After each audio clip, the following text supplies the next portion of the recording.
Message Pakistan और दुनिया को जा रही है कि बलूचिस्तान कोयटा यहाँ के लोग पुरअमन है और यहाँ पे इंटरनेशनल प्लेयर्स, यहाँ पे शायकीन, यहाँ पे टैलेंट, इन सारी चीज़ों के लिए जो है ये आज का जो इवेंट है ये बहुत ज़रूरी है।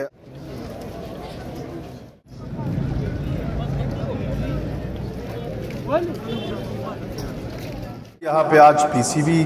का जो एक पीएसएल मैच रखा गया कोयटा में, हम देख रहे हैं कि यहाँ पे तादाद बहुत ज़्यादा शायकीन की मौजूद है और बलूचिस्तान के कोयटा के क्रिकेट के जो शायकीन हैं उनको काफ़ी अरसे बाद एक अच्छा मौका मिला है मैच देखने के लिए और बड़े अच्छे इंतज़ामात थे गवर्नमेंट ऑफ बलूचिस्तान की तरफ से। शायकीन बहुत ज़्यादा यहाँ पे आ रहे हैं और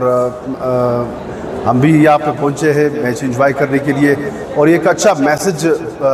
पाकिस्तान और दुनिया को जा रही है कि बलूचिस्तान कोयटा यहाँ के लोग पुरअमन है और यहाँ पे इंटरनेशनल प्लेयर्स,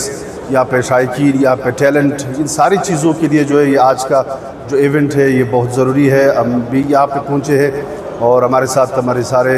बाकी जो साथी हैं, सीनियर्स, दोस्त, वो भी यहाँ मौजूद है, तो हम यहाँ मैच भी इंजॉय करेंगे और एक अच्छा मैसेज भी दे रहे हैं पूरे पाकिस्तान के